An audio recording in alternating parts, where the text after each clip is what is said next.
You say you're fine because it's easier than looking at what isn't working. Not out loud. Not in a way anyone could argue with. Just a quiet agreement you've made with yourself. A habit of dismissing discomfort before it turns into something you have to confront. You move through your day without interruption. You handle what's required. You respond when needed. You maintain a surface that looks stable. And that surface becomes your evidence. You tell yourself that if nothing is collapsing, then nothing is wrong. If you can function, then you're in control. If you're not failing visibly, then you must be doing something right. But you already know that's not accurate. You feel it in the moments where there's nothing to distract you, when there's no noise to absorb your attention, when your mind settles just enough for something uncomfortable to come through. Not clearly, not in full sentences, just a sense that something is being avoided. You don't stay with it. You redirect. You pick something up. You check something. You create movement so you don't have to sit with that awareness long enough to define it. And over time, that becomes automatic.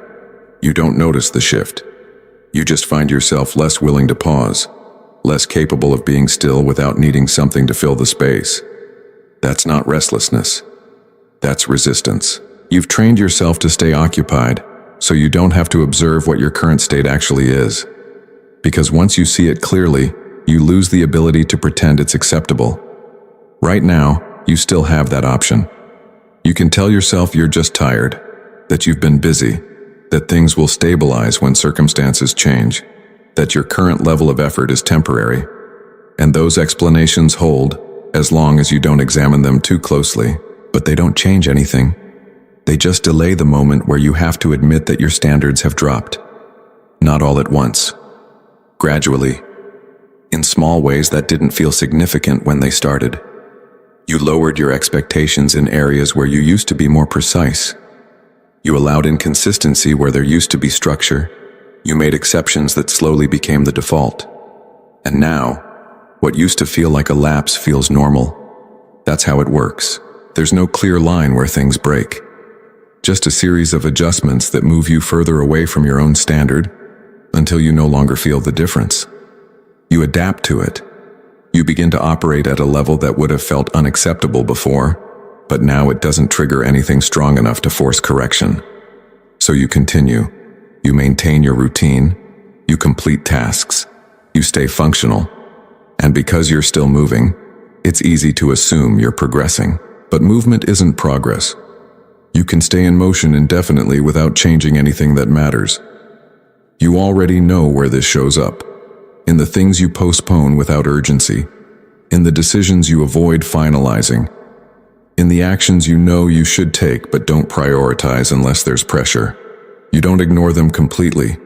You just don't treat them as necessary. You give them space to be delayed. And that space is where most of your time disappears. Not in obvious ways, not in blocks you can clearly measure, in fragments, moments where you choose something easier, something immediate, something that requires less focus. Each one feels small, but they accumulate, and the accumulation changes how you operate. You become less direct, less decisive, more willing to wait for the right moment instead of creating it.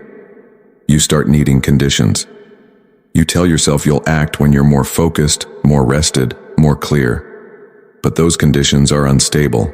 They shift daily. So your actions shift with them. And that inconsistency becomes part of your identity. Not something you question, something you accept. You stop expecting precision from yourself. You lower the standard quietly, without making it explicit. And once that happens, everything else adjusts around it. Your effort becomes variable. Your attention becomes scattered. Your sense of control weakens. Not because you've lost it completely, but because you're no longer applying it consistently. You notice the difference. But you don't respond to it. You let it pass. You assume it will correct itself. It doesn't. Patterns don't correct themselves. They continue until they're interrupted. And right now, you're not interrupting anything. You're maintaining it. Every time you choose not to act on something you've already decided, you reinforce the same pattern. Every time you delay without a reason that holds under scrutiny, you confirm that your own instructions are optional. That's the core issue. Not your environment, not your circumstances, the way you relate to your own decisions. You don't treat them as fixed. You treat them as flexible. You allow yourself to renegotiate in the moment depending on how you feel. And that flexibility feels reasonable. It feels like you're adjusting, but what you're actually doing is removing the one thing that creates stability: consistency. Without it, nothing holds. You can't build anything internally if your actions change based on your state. You remain dependent, not on external factors, but on your own fluctuations. And those fluctuations aren't reliable. They don't align with what needs to be done. They align with what feels easier. So your behavior follows that direction, not intentionally, automatically. That's why it's difficult to correct. Because it doesn't feel like a conscious choice. It feels like a natural response. But it's not natural. It's practiced.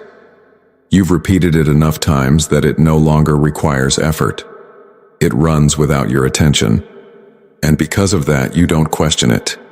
You move through your day assuming you're in control, while your behavior is being directed by patterns you're not actively choosing.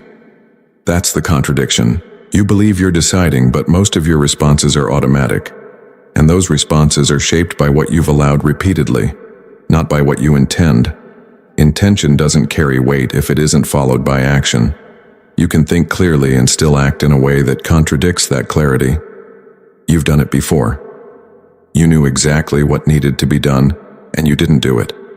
Not because you lacked the ability, because you allowed a different response to take over. And once that happens, it becomes easier to repeat. The next time, there's less resistance. The time after that, even less. Until eventually, the behavior feels normal. And when it feels normal, you stop challenging it. That's where you are now. Not unaware, but not responding. You see the gap. You just don't close it. You keep telling yourself it's temporary, that this phase will pass, that once things settle, you'll return to a more disciplined version of yourself, that your current state is just a result of circumstances, not something you've accepted. But look at how long that assumption has been in place. It hasn't corrected anything, because nothing external is forcing a change. You've built a structure where you can remain in this state without immediate consequences.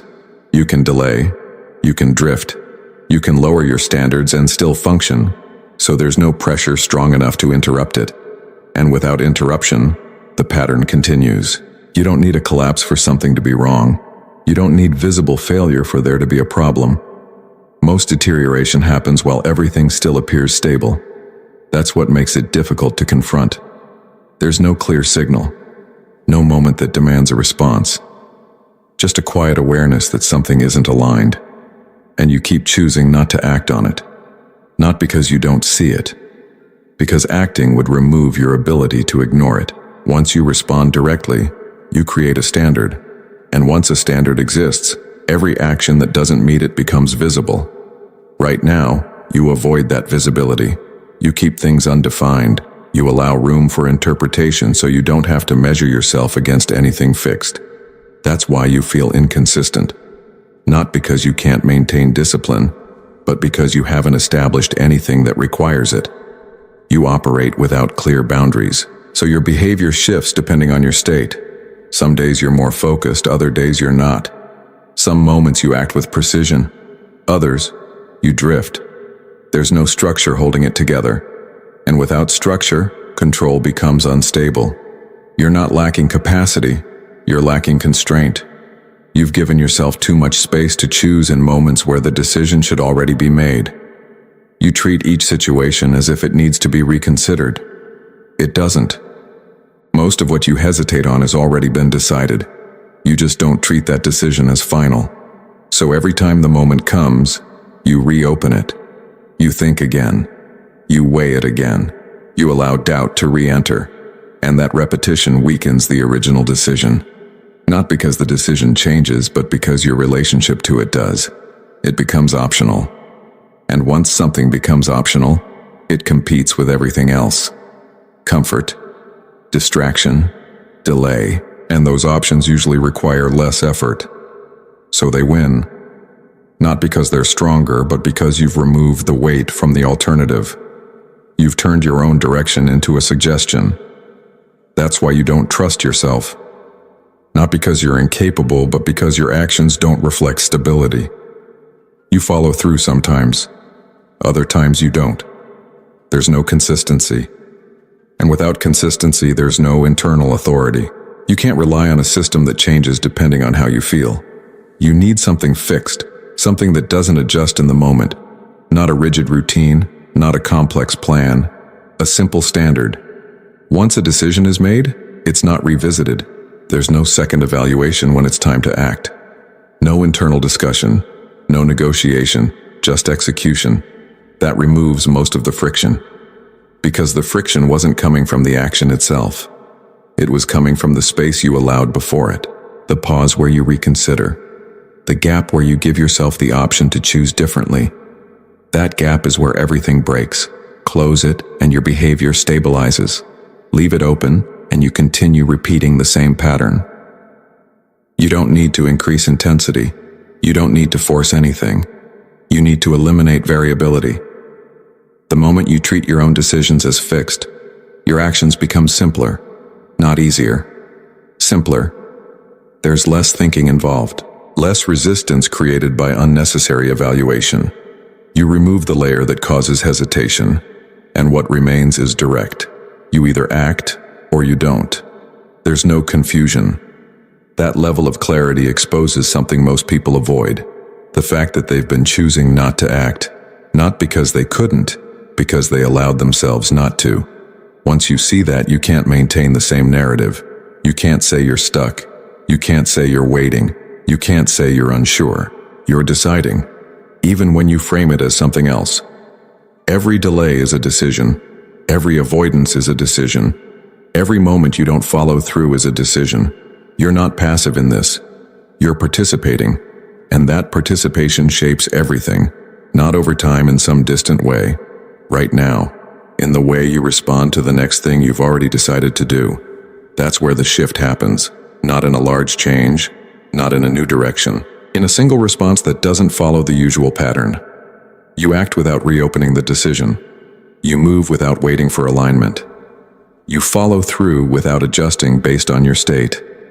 And nothing dramatic happens. There's no surge, no visible transformation, just a different outcome. But that difference matters, because it interrupts the pattern. And once a pattern is interrupted, it becomes visible again. You start seeing the moments where you would normally hesitate, and instead of following that path, you don't. You act. Not because it feels right, because it's already decided. That's the point where things stop feeling scattered. Not because your environment changes, because your response does.